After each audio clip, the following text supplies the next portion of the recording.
The site never got old, massive hulks of metal and composite armor taking shape, bristling with weapons that most civilized species would consider barbaric. Earth hung beyond, its blue marble surface deceptively peaceful from this distance. Urgent chime of her communicator interrupted her thoughts. "Admiral, Priority 1 transmission, incoming from the Galactic Confederation Council. They're requesting immediate audience." Sarah's weathered face creased into a frown. In the 40 years since humanity had joined the galactic community, the Council had treated them like useful barbarians, good for mining operations and hazardous work, but hardly worth consulting on matters of real importance. Their technology was deemed crude, their methods unnecessarily violent, and their origin from Earth marked them as Deathworlders, survivors from a planet so hostile that most species couldn't comprehend how anything could evolve there. Them through Lieutenant Rodriguez. The holographic display flickered to life, revealing 3 figures that Sarah recognized immediately. Chancellor Vextar of the Elysian Republic, his crystalline features reflecting anxiety like faceted gems. High Coordinator HFY of the Verdant Collective, her plant-like appendages trembling with obvious distress. And most surprisingly, Archon Kolref of the Dominion Prima species, so advanced they rarely acknowledged lesser civilizations existed. Admiral Chun, Chancellor Vextar began, his usual condescension replaced by barely controlled panic. "We require ... assistance. A situation has developed that threatens not just our worlds, but all sentient life in this galaxy." Sarah crossed her arms, her expression neutral. "I'm listening." High Coordinator Zephi leaned forward, her bioluminescent patches pulsing rapidly. 3 cycles ago, our deep space monitoring stations detected an anomaly in the void sector. What we initially thought was a natural phenomenon has revealed itself to be something far worse, an ancient artificial intelligence collective we've designated the Harvester Swarm. The Archon's voice carried the weight of eons. Our archives speak of this entity from the time before the first galactic civilizations. It consumes not just matter and energy, but consciousness itself. Entire species simply cease to exist as if they never were. Sarah felt a chill that had nothing to do with the station's climate control. "What makes you think we can help where you failed?" The 3 aliens exchanged glances that somehow conveyed volumes. Chancellor Vextar spoke carefully. "Our conventional approaches negotiation, technological superiority, coordinated defense networks have proven ... inadequate. The Harvester adapts to our strategies faster than we can implement them. We need someone who thinks ... differently." "You mean someone primitive enough not to follow your rules," Sarah translated bluntly. "We mean," the Archon said quietly, "someone evolved to survive the impossible." The weight of their desperation hung in the air like a physical presence. Sarah had seen that look before, in the eyes of colonists facing natural disasters, in the faces of rescue teams pulling survivors from impossible situations. It was the look of beings who had exhausted every civilized option and were staring into the abyss. "You're asking us to deploy the full fleet," she said. It wasn't a question. "We're begging you to," Zephi whispered. And Sarah realized she'd never heard a Verdant use that word before. The Admiral turned back toward the shipyard, where humanity's true strength lay sleeping in berths of reinforced steel. Ships designed not for exploration or trade, but for the kind of warfare that came naturally to a species that had clawed its way to the top of a food chain, spanning an entire hostile world. "How long do we have?" "The swarm will reach the first inhabited systems in 6 standard days," the Archon replied. "After that, the cascade failure begins. We estimate total galactic extinction within 30 days. Sarah nodded slowly. "Then we'd better get started." The Terran Defense Command buzzed with activity unlike anything seen since the Titan Wars. Captain Marcus, Reaper, Volkov stood in the center of the tactical command center, his cybernetic eye processing data streams that would overwhelm most organic minds. Around him, humanity's finest military minds worked with the focused intensity of apex predators preparing for the hunt of their lives. "Status report," he barked, his Russian accent thick with authority, earned through decades of impossible battles. "Commander." Lisa Park, her scarred hands dancing across holographic displays, looked up from her station. "Full fleet activation proceeding ahead of schedule, sir. The Prometheus, Ragnarok, and Fenrir battle groups are already moving to rendezvous points.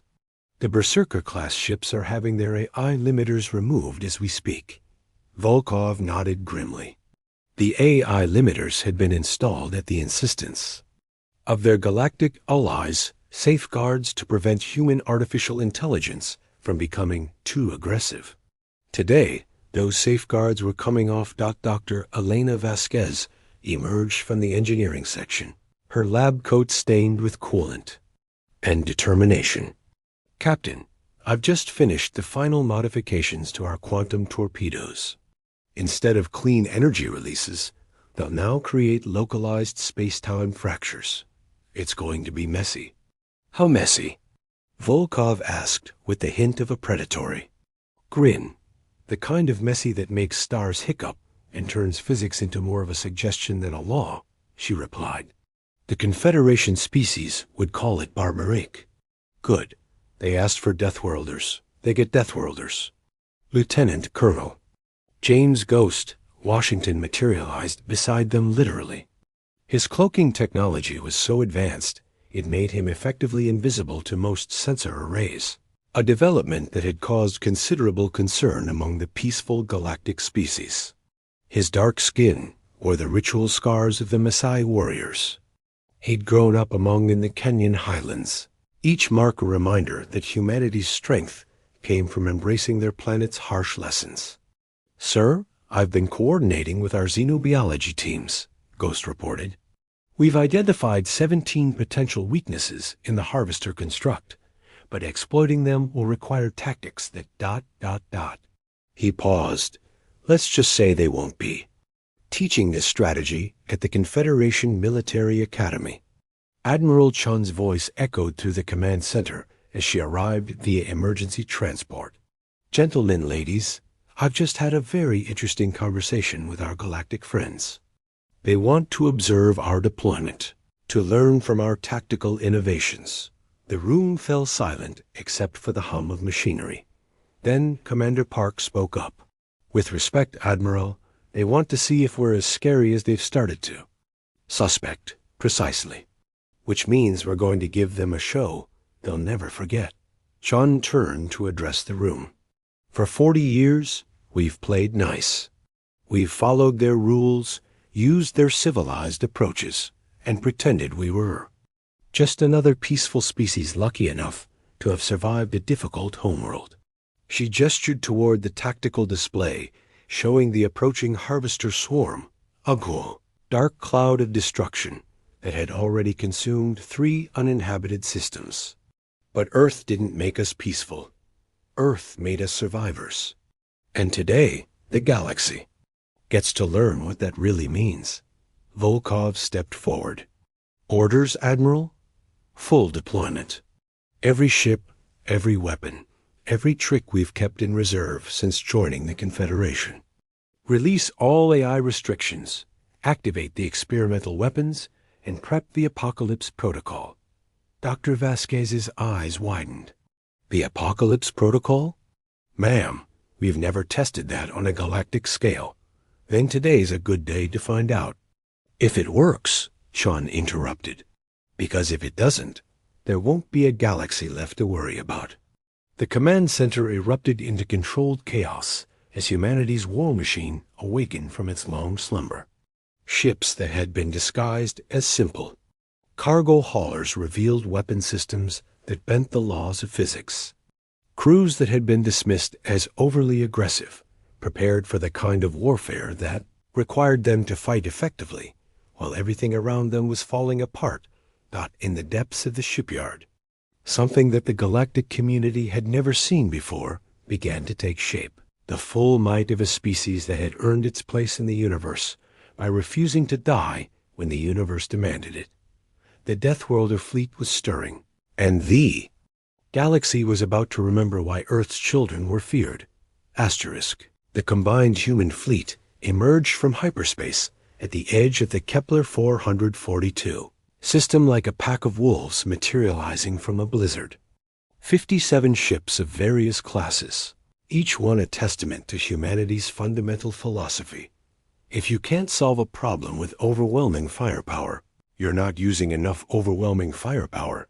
Captain Isabella Storm Nakamura stood on the bridge of the U.S. Yamato, her flagship bristling with weapons that most species would classify as war crimes. Through the viewport, she could see the Harvester swarm, a writhing mass of metallic tentacles and impossible geometries that hurt to look at directly. It was consuming the system's third planet, not just stripping away matter, but somehow unmaking the very concept that the world had ever existed. Asterisk, asterisk. Jesus, Mary, and Joseph, whispered her tactical officer, Lieutenant Murphy O'Brien, his Irish accent thick with awe and terror. How do you fight something that edits reality? Same way we fight everything else, Storm replied, her Japanese Brazilian heritage showing in the calm precision of her words. We heard it until it stops moving. The communication array crackled to life, and Admiral Chun's voice filled the bridge. All ships, this is command. Remember, we're not here to play by anyone else's rules.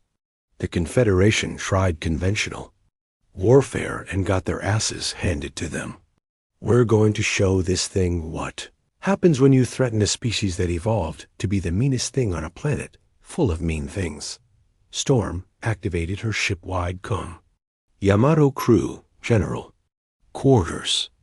This is what we trained for the kind of fight where losing means extinction and winning means doing things that will give the peace-loving species nightmares for centuries. Engineering. I want our reactor output at 110%. Weapons, remove all. Safety protocols. Medical, prep for casualties, and prepare the resurrection protocols. Dr. Hans Kruger, the ship's chief medical officer and cybernetics specialist, nodded grimly from his station. Resurrection protocols active, Captain. We can bring back anyone who dies in the next 4 hours, assuming we have enough intact neural tissue to work with. The Harvester swarm had noticed their arrival.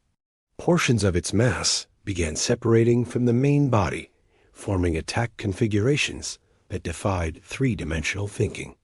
Some looked like mechanical krokens, others resembled geometric nightmares that existed in too many dimensions at once. Incoming transmission from the Confederation Observation Fleet, reported Communications Officer Zhang Wei, her fingers dancing across quantum-encrypted channels. Chancellor Vextar is requesting. We wait for their tactical analysis. Storm barked out a laugh that had absolutely no humor in it. Tell the Chancellor the humans don't wait for permission to survive. Murphy, target those lead constructs with quantum torpedoes. Hans, make sure our neural backup systems are recording. Everything if we die. I want the next wave of humans to know exactly how we did it. The first salvo of quantum torpedoes struck the Harvester constructs, and reality screamed. Instead of simple explosions, the weapons created cascading failures in space-time itself, turning physics into a kaleidoscope of contradictions. The mechanical horrors found themselves existing and not existing simultaneously, their reality editing capabilities overwhelmed by humanity's weaponized approach to breaking the universe. By the ancestors, breathed Captain Eric Johansson over the fleet communication network, his Scandinavian heritage showing in his methodical appreciation of destruction. The Sleipnir's Mjolnir cannon just erased one of those things from ever having existed. I'm reading temporal echoes suggesting it never attacked us in the first place. Storm grinned with the expression of a predator closing in on wounded prey. All ships advance to knife fighting range. Remember, we're not trying to outthink this thing, we're trying to outcrazy it. The human fleet dove into the harvester swarm like sharks attacking a whale. Ships designed to function while taking massive damage continued fighting even as their hulls were partially consumed by reality-warping attacks. Crews trained to fight effectively, while everything was going wrong, adapted to battles where the laws of physics changed every few minutes. Captain Maria Santos, commanding the heavy cruiser Conquistador, found her ship partially phase-shifted into another dimension. "All hands, this is the captain," she announced calmly. "We appear to be existing in multiple realities simultaneously. Continue firing on targets across all dimensional phases. If anyone starts remembering things that never happened, report to medical for temporal stabilization therapy." The Confederation observation fleet watched in stunned silence as humanity deployed tactics that shouldn't work against an enemy that shouldn't exist. But work they did because humans had spent their entire evolutionary history learning how to survive things that shouldn't be survivable. "Admiral Chun," came Chancellor Vextar's voice, tight with a mixture of horror and awe. "Your forces are. What they're doing should be impossible." "Chancellor," Chun replied from her command ship, watching her fleet tear apart constructs that had effortlessly destroyed advanced civilizations. "Impossible is just another word for Tuesday when you're from Earth. The real battle was just beginning. Asterisk, the battle had been raging for 18 hours, and space around Kepler 442 looked like the aftermath of a war between gods. Debris fields containing fragments of both human ships and harvester constructs drifted in impossible patterns, some pieces existing in multiple dimensions simultaneously, others flickering between states of matter that physics had no names for. "Commander." Sarah Phoenix Okafor floated in the damaged bridge of the UES Anansi, her magnetic boots the only thing keeping her anchored as artificial gravity fluctuated wildly. Half her crew was dead, the other half was running on combat stimulants and sheer stubbornness. Her ship's hull had been partially consumed by a reality-warping attack, leaving sections that existed only in theoretical space, but the weapons were still functioning, and that was all that mattered. "Status report," she called out, her Nigerian accent carrying the authority of someone who had grown up fighting for every advantage on the unforgiving streets of Lagos before joining the Terran Defense Force. Lieutenant Pavel Kozlov, his Russian, features pale with exhaustion and stimulants, looked up from his barely functional console. "We've lost 17 ships, but we've taken down 43% of the primary swarm mass. The Mjolnir and Excalibur are reporting complete hull breaches, but are continuing to fight using emergency protocols." Phoenix nodded grimly. The emergency protocols were something only humans would consider reasonable. If your ship was too damaged to function normally, you stripped it down to essential systems and used it as a massive guided missile. Captain Anderson's crew on the Mjolnir had ejected all non-essential personnel and were currently flying their dying ship directly into the swarm's central processor cluster. "Incoming transmission from Admiral Chun," reported communications specialist Rodriguez, her hands shaking slightly from neural feedback burns. "All ships, prepare for Phase 2 operations. We're about to find out if the Apocalypse Protocol actually works." The Apocalypse Protocol. Phoenix had read the theoretical papers, but had never seen it deployed. It was humanity's ultimate expression of their Deathworlder philosophy. If you can't solve the problem, make the problem solve itself by creating a bigger problem that consumes the original problem. On the far side of the battle zone, she could see the U's Ragnarok positioning itself at the exact center of the harvester swarm. The ship was one of humanity's most advanced vessels, equipped with an experimental quantum singularity generator that could create localized black holes. But the Apocalypse Protocol called for something far more extreme. "All ships, this is Admiral Chun. came the voice over the fleet communication network. In 60 seconds, Ragnarok will initiate a controlled collapse of their quantum reactor, creating a temporary wormhole directly into the dark matter substrate underlying normal spacetime. This will essentially turn the local area into a feeding ground for entities that exist in the spaces between reality. Phoenix felt her blood chill. They were going to fight horror with horror, using humanity's willingness to embrace chaos as a weapon against an enemy that fed on order and logic. The Confederation species would call this madness, she murmured. The Confederation species never had to survive on Earth, replied Lieutenant Kozlov. 30 seconds to protocol activation. The Harvester swarm seemed to sense something wrong. Its attacks intensified, reality warping energies lashing out at the human fleet with increased desperation. But the humans had spent their entire evolutionary history learning to function while their environment was actively trying to kill them. Ships continued fighting even as portions of their crews were temporarily erased from existence. Weapons fired even as the fundamental constants of physics shifted around them. Protocol activation in 10.9.8. Phoenix gripped her command chair, watching as the space around Ragnarok began to distort. The ship's sacrifice would either save the galaxy or damn it to something worse than the Harvester swarm. 3.2.1. Execute. The universe screamed. The Ragnarok didn't explode, it unfolded, revealing geometries that human minds couldn't fully process. The controlled collapse of its quantum reactor tore a hole in reality itself, and through that hole came things that existed in the dark spaces between dimensions. Entities that were to the Harvester swarm what the swarm was to normal matter. The effect was immediate and terrifying. The mechanical constructs that had been systematically consuming the galaxies. Civilizations suddenly found themselves being consumed by something infinitely hungrier and less comprehensible. Reality warping attacks meant nothing to entities that existed outside the concept of reality altogether.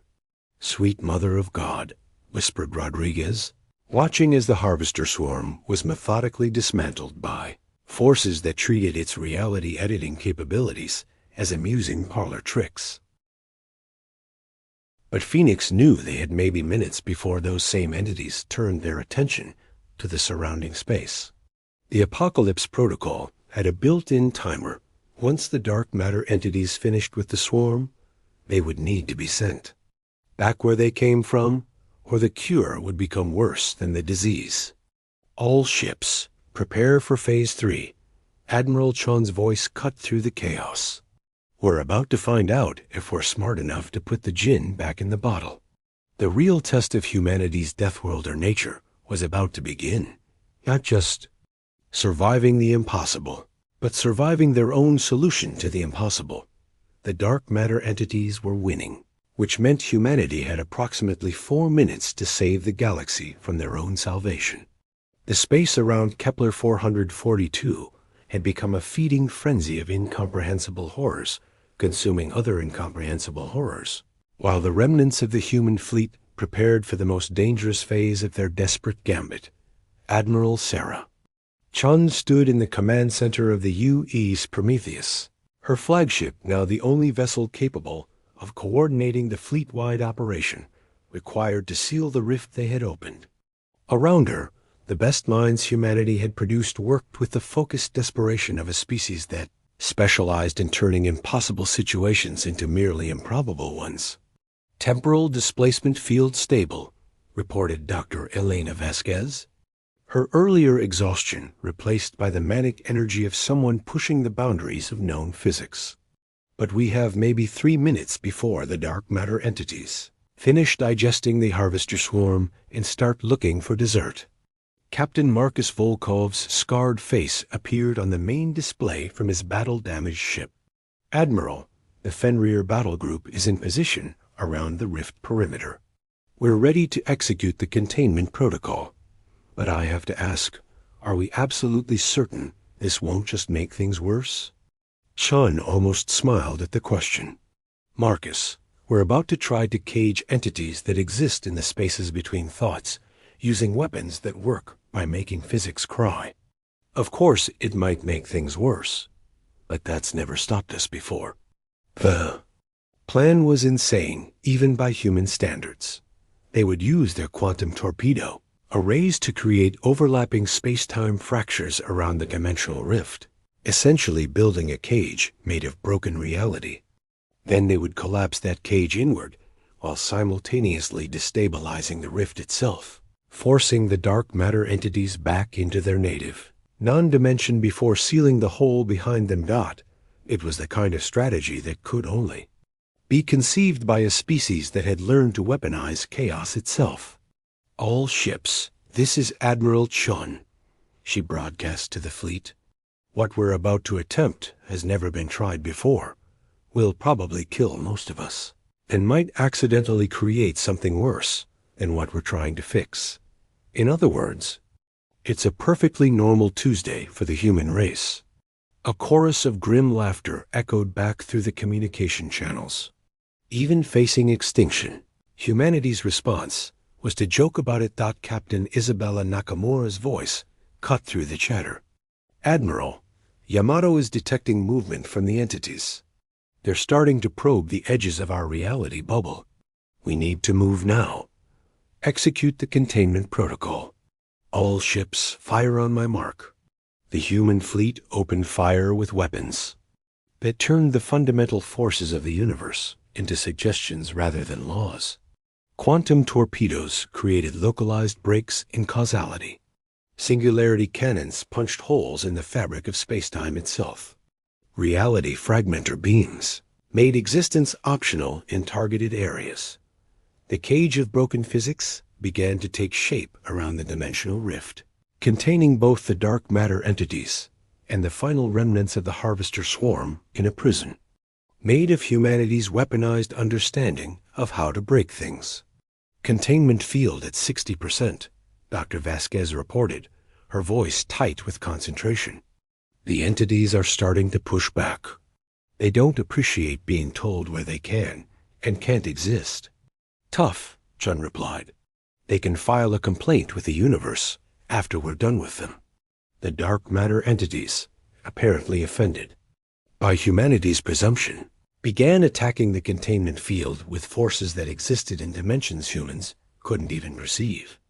The quantum cage shuddered under the assault, reality becoming negotiable within the affected area. Lieutenant Colonel James Washington materialized on the bridge. His cloaking technology was the only thing allowing him to exist partially outside normal spacetime, making him immune to the entity's reality editing attacks. Admiral, I've been monitoring the entity's behavioral patterns. They're not just chaotic, they're actively malevolent. If they break containment, they won't just consume our reality. They'll make sure we suffer while they do it. Then we don't. Let them break containment, Chun replied with the calm certainty of someone who had spent decades making the impossible happen through sheer stubborn refusal to accept defeat. Containment field at 80%, Vasquez reported. But we're losing ships to the reality distortions. The Beowulf just experienced a temporal paradox. Half the crew remembers the ship being destroyed. Half remembers it never existing. In the first place, Chun watched as another vessel flickered between states of existence, its crew fighting battles in multiple timelines simultaneously. This was what happened when humans pushed their Deathworlder nature to its absolute limit. They didn't just refuse to die, they refused to let death make sense. 90% containment. Beginning collapse sequence in 10 seconds. The moment of truth had arrived. Either humanity's insane gambit would work, or they would have doomed the galaxy to something far worse than the harvester swarm. But that was the thing about being from a death world. You learned that sometimes the only way to survive was to bet everything on solutions that terrified everyone else. Collapse sequence initiated. All ships, prepare for reality backlash. The quantum cage collapsed inward like a collapsing star made of broken physics, dragging the dark matter entities back into their native non-dimension, while simultaneously sealing the rift they had emerged from. The universe screamed, time hiccuped, and for one terrifying moment, existence itself hung in the balance dot and silence. The rift was gone. The entities were gone. The harvester swarm was gone. And somehow, impossibly, most of the human fleet was still there, battered and broken not, intact. Status report, Sean called out, hardly daring to believe they had actually succeeded. Dimensional rift sealed, Dr. Vasquez reported, her voice hoarse with exhaustion and amazement. The entities are back where they belong, and our reality is ... Well, it's still our reality. The communication array crackled to life with incoming transmissions from the Confederation observation fleet. Chancellor Vextar's voice carried a mixture of awe, terror, and something that might have been. Respect, Admiral Sean, what you've just accomplished ... How do we even begin to classify this?